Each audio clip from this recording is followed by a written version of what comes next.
السلام عليكم. معكم دكتور إبراهيم. هنتكلم في الفيديو ده عن إزاي بيتم تشخيص مرض الضغط. حضرتك اتقاس لك الضغط لأي سبب وطلع 130/80 أو أكتر. هل ده معناه إنك مريض ضغط؟ تعالوا نشوف.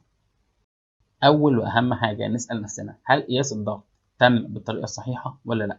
وده اتكلمنا عنه في فيديو بالتفصيل هيظهر قدامكم دلوقتي.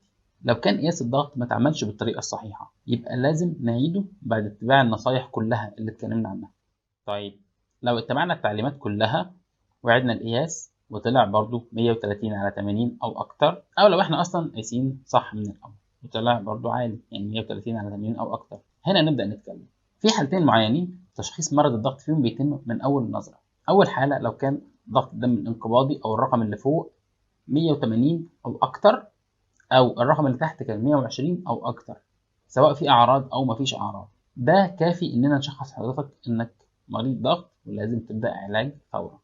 الحالة التانية لو كان ضغط المريض 160 أو أكتر بس ما وصلش ل 180 بالنسبة للرقم اللي فوق، أو الرقم اللي تحت كان 100 أو أكتر بس ما وصلش ل 120، لكن بشرط هنسأل نفسنا سؤال مهم: هل في علامات إن الضغط العالي بدأ يأثر على أعضاء الجسم زي القلب اللي ممكن يحصل له تضخم في الجانب الأيسر، أو فشل مزمن، أو حتى قصور في شرايين القلب، أو هل حصل ضرر في الأوعية الدموية في المخ، أو مرض مزمن في الكلى بسبب الضغط، أو اعتلال في شبكية العين والنظر اتأثر بسبب الضغط؟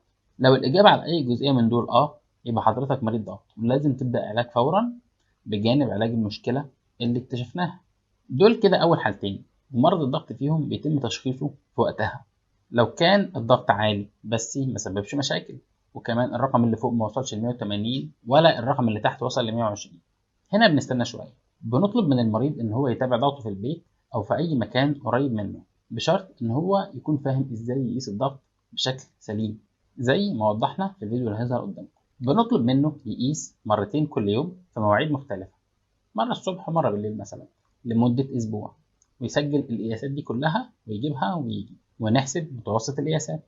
لو لأي سبب مش هنقدر نتابع الضغط في البيت أو مفيش مكان قريب نقيس فيه الضغط، وكمان لو شكينا إن المريض بيتوتر وقت قياس الضغط أو بيحصل له حاجة اسمها وايت كوت هايبرتنشن، في الحالة دي ممكن نستخدم طريقة اسمها ambulatory blood pressure monitoring، يعني قياس ضغط الدم على مدار اليوم باستخدام جهاز المريض بيلبسه يوم كامل عشان نتابع ضغط الدم عنده وهو عايش يومه بشكل عام، في الشغل، في البيت، وهو نايم. الجهاز بيقيس بمعدل كل نص ساعة الصبح ومعدل كل ساعة بالليل أثناء النوم، وده بيدينا قراية بتعكس ضغط الدم الحقيقي للشخص اللي احنا بنتابعه. طيب، لو مش هنقدر نتابع ضغط في البيت ومفيش مكان قريب نقيس فيه، وكمان الجهاز اللي بيراقب الضغط مش متوفر أو مش هنقدر نستخدمه، في الحالة دي بنلجأ لآخر طريقة للتشخيص، وهي القياس اللي بيتم في عيادة الطبيب. بناخد متوسط 3 قياسات، بشرط إن ال3 قياسات يكونوا تموا في 3 مرات مختلفة بين كل مرة والتانية أسبوع على الأقل، ويفضل القياس بجهاز ديجيتال أو أوتوماتيك، والمريض يكون قاعد لوحده من غير وجود الطبيب ولا الممرض، علشان نلغي أي عامل ممكن يأثر على المريض ويوتره.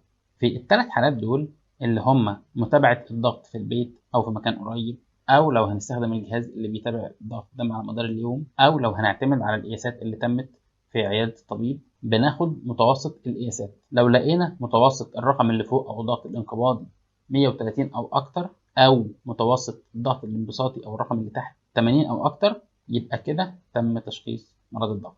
لو كان أقل من كده يبقى الحمد لله نقدر نستبعد مرض الضغط، وده هيخلينا في حالة من اتنين: يا إما يكون المتوسط في الأرقام الطبيعية يبقى إحنا كويسين الحمد لله، ولو كان في مرحلة الخطر أو في مرحلة ارتفاع ضغط الدم يبقى لازم نلتزم بالتعليمات اللي الطبيب هيقول لنا عليها علشان نرجع للأرقام الطبيعية. وبكده نكون خلصنا موضوعنا النهاردة. أتمنى حضراتكم تكونوا استفدتوا. شاركوا الفيديو مع اللي بتحبوهم ويهمكم صحتهم، وأشوفكم في فيديو جديد.